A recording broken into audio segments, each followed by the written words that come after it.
What's happening, man? It's your boy Papa Duck. I'm back with another one. You already know, if you're on YouTube, hit the notification so you notified every time I drop a video. And yes, look below. You will see our merchandise store. Everything y'all buy off our merch store goes back into the channel to help spread the message, and we need all the help we can get. Shouts out to everybody that have purchased. Listen, y'all remember back in the days, right? When we was in elementary school, and they used to make us take this little pink stuff that was in a small little cup. Where I'm from, we used to call it Swish. And when our parents had to sign for it, that was fluoride. And come to find out, that shit was a mind-controlled substance by the you-know-who government. That's why our parents had to sign for us to use that shit. And if you know what I'm talking about, it was pink. It was in a small little cup. There's a push it in there, make us spit it out. Shit tastes like some bubble gum a little bit, but it was a mind-controlled substance by the government. We was lab rats. A lot of the issues that some of us have as adults come from that type of stuff. We was lab rats. That's all it was. And I've told y'all time after time about fluoride. I've done videos about it, and a lot of people always ask me about it, doing other videos and stuff. But I'm telling y'all, if you look on the back of your toothpaste, you're going to see it say, if you swallow this toothpaste, call poison control. Think I'm lying? Go look at it. I told y'all, Colgate, the dentist, the dental company, like the dental industry, the candy industry, they all in cahoots. Okay? In another video, I'm going to tie all of them in. That's why when you eat candy now, it hurts your teeth, and you go to the, I'm going to tell you something. I don't have no cavities. No, I don't brush my teeth every day. You know why? Because our teeth weren't meant to be brushed every day. I have no cavities. Look at my teeth. Nice, clean, good. Boom, boom, boom. I had goals in my mouth countless times. I put them in, took them out, put them in, took them out. No problem. Because I don't brush my teeth with fluoride. Shit, eat your teeth up. And another thing, make sure y'all go by Home Depot, Lowe's, or anywhere and grab a filter for your shower. Trust me, go grab your shower filter, especially for your kids. You see what they say? Y'all read them. I got them from Home Depot, you feel me? And they go on just like this here. So you put the shower filter on first, then you put whatever you're gonna put under it. But this gonna filter your shower. You got to have a filter for your shower. Your skin is the biggest organ on your body. And when you take them hot ass showers, you think you're opening your pores and you're consuming more of those toxins that's coming out that tap water. Now I got a video I want to show y'all. And I'm only doing this because I want you to know, but more importantly, your kids need to get off this fluoride. There's charcoal type toothpaste that you can use with no fluoride in it. Organic toothpaste, you know what I'm saying? No fluoride. And this is why Kool-Aid was invented. Yes, so people in the hood, minorities, low income, people that just didn't have it, will go right to the tap water, fill it up, put Kool-Aid, and fill it up with sugar.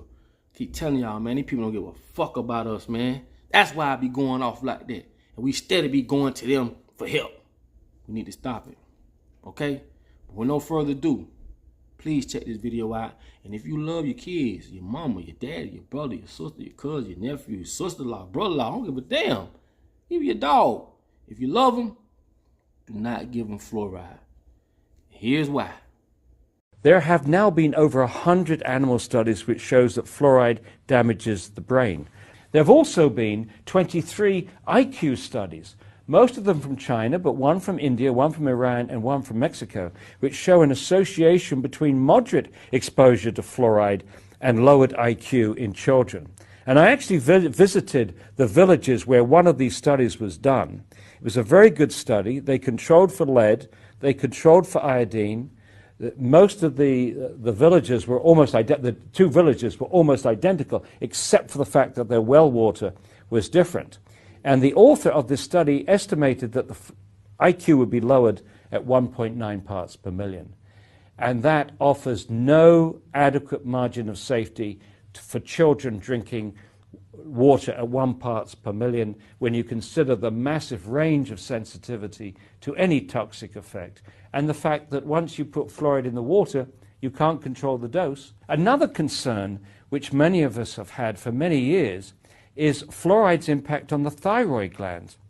For between the 30s and the 50s, doctors in Argentina, France, and Germany were giving patients with hyperthyroidism, overactive thyroid gland, sodium fluoride tablets to lower thyroid function. And the doses that they were using were between 2.5 and 4.5 milligrams per day, which is exceeded by many people drinking fluoridated water. For example, the Institute of Medicine actually advises people to drink 3 liters of water a day. So clearly then they would be in the range for lowered thyroid function.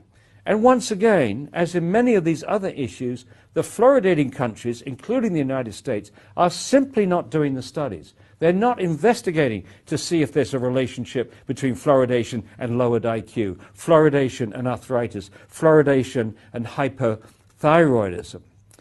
Key health studies have not been done in fluoridated countries. If you don't look, you don't find.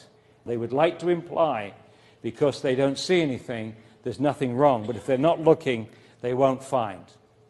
You often hear the promoters say things like, oh, we've been doing this for 60 years. If there's any problem, we would know about it by now. Oh, no, you wouldn't, unless you were doing the studies.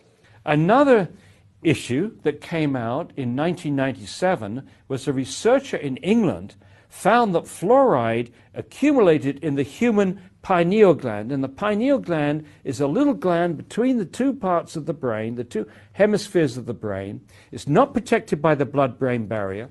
It has a high perfusion rate of blood, and it also is a calcifying tissue like the teeth and the bones.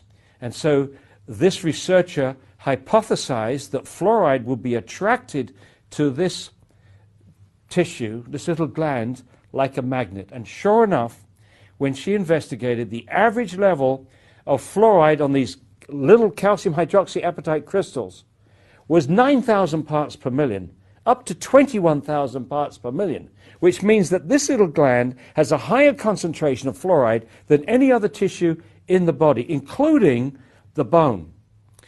This researcher, Jennifer Luke, also did animal studies, and in the animal studies, she found that fluoride lowered the production of melatonin, the hormone that this little gland makes, and incidentally, it only makes it at night, the hormone of darkness. This pineal gland reacts to light. Descartes called it the seat of the soul. Not only did it lower melatonin levels in these animals, but also shorten the time to puberty, which is absolutely consistent.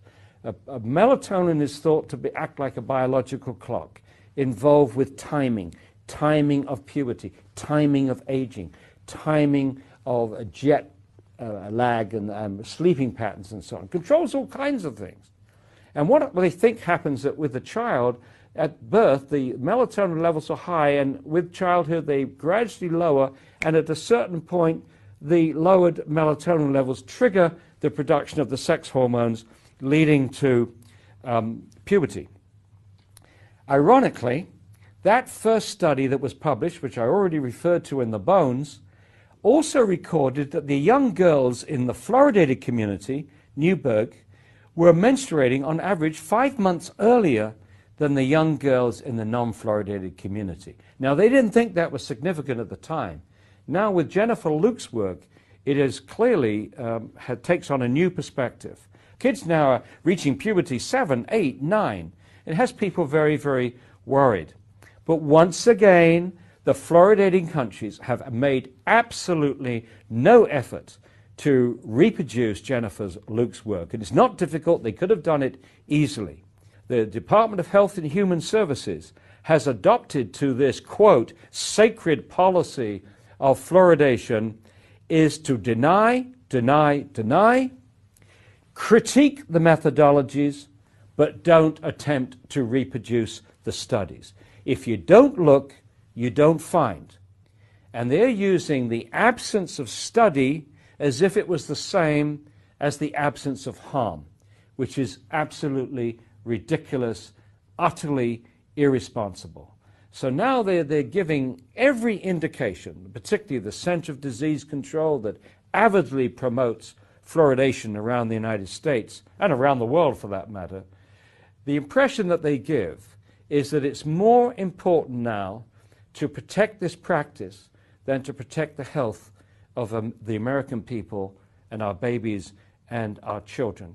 It's almost as if the teeth have become the most important tissue, the most important organ in the body, instead of our brains, instead of our thyroid glands, instead of our pineal glands, instead of our kidneys.